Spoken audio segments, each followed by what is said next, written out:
The night begins with a silence so heavy, it almost hums. A phone glows in the dark. A message appears. A girl stares at it eyes wide, breath shaking because she knows what it means. Not safety, not comfort, but the beginning of a storm that will chase her for the rest of her life. And somewhere in the quiet suburbs of Cole Harbor, a truth is being buried. A truth someone never wanted the world to hear. A truth wrapped in a single haunting question. How many times can a cry for help echo before someone finally listens? This is the story of a girl who tried to speak, and a world that answered too late. Her name was Retta Parsons, 17 years old, smart, artistic, a girl who loved animals, photography, and quiet moments with her closest friends. She had that kind of gentle presence that made people feel safe around her.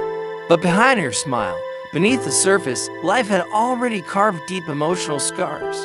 Her family had moved around for years, searching for stability, hoping to outrun the shadows of their past. Canada was supposed to be the fresh start. It wasn't. Everything changed one night in November 2011, a night that began like any other teenage hangout and ended as something far darker. Retta had gone to a small gathering, just a few boys, a bit of drinking, nothing unusual for teens in a quiet Canadian suburb. But that night would fracture her world in ways no one could have imagined. Her friends would later describe her as disoriented, barely conscious, vulnerable. And in that vulnerable state, a moment of cruelty unfolded, a moment that should have been stopped, a moment that should have never been shared. What happened inside that house became a nightmare she could never outrun. A photograph, one image, captured her humiliation, her pain, her trauma. And in the cold digital world of teenage gossip and cruelty, that image spread like wildfire. She didn't even know it existed. Not until whispers turned into stares, and stares turned into mockery that followed her through the hallways of her school. The next morning didn't bring clarity. It brought hell. Retta tried to continue life as if the world wasn't collapsing beneath her feet, but everywhere she turned, someone else had seen the picture. Someone else had passed it along. Someone else had laughed.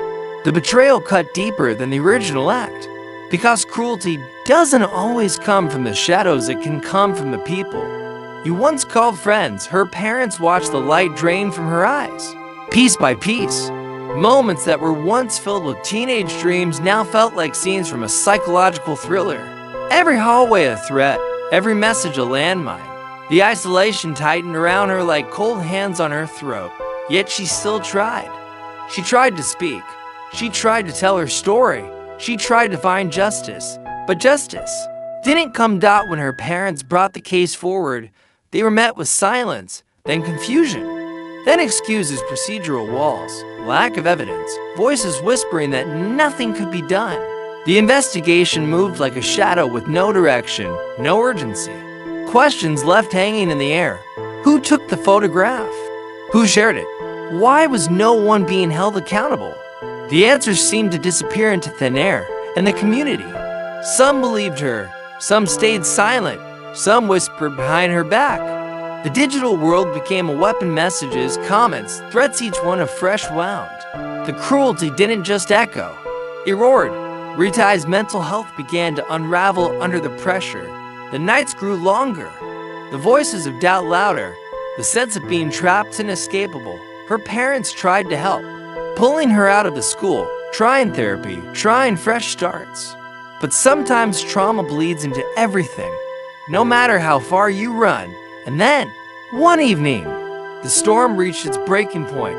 Retta attempted to take her own life. The house fell into chaos, the sound of panicked footsteps, desperate cries, the race to save her. She was rushed to the hospital, machines humming, lights flickering over her pale face. For a moment, her family believed she might come back, might breathe again, smile again, fight again. But she died in single quotes. Days later, she was gone. And now the real horror began. Only after her death did the world finally look at what had happened. Suddenly, headlines exploded across Canada.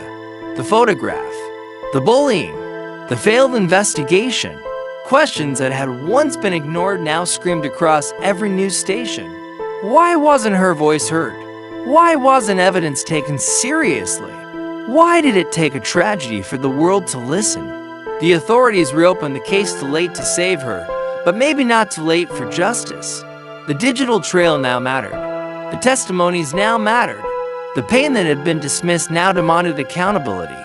Charges were eventually laid not for the core crime itself, but for the distribution of the image that had haunted her life. It felt like a fragment of justice in an ocean of unresolved grief, but the questions linger. What truly happened in that house? Who knew the full story? Why did the system fail her so completely? And how many warning signs were left unanswered? To this day, the case feels like a puzzle with pieces missing, edges burned, corners torn away. Some people claim they know what happened. Others insist the truth died the night she did. And somewhere in the quiet of Coal Harbor, a family still searches for answers, while the rest of the world wonders how a single moment of cruelty spiraled into a tragedy that could have been prevented at every step. Retai's story isn't just a case, it's a shadow that still moves, a whisper that still lingers, a warning that still echoes. What happens when a voice cries out and no one listens?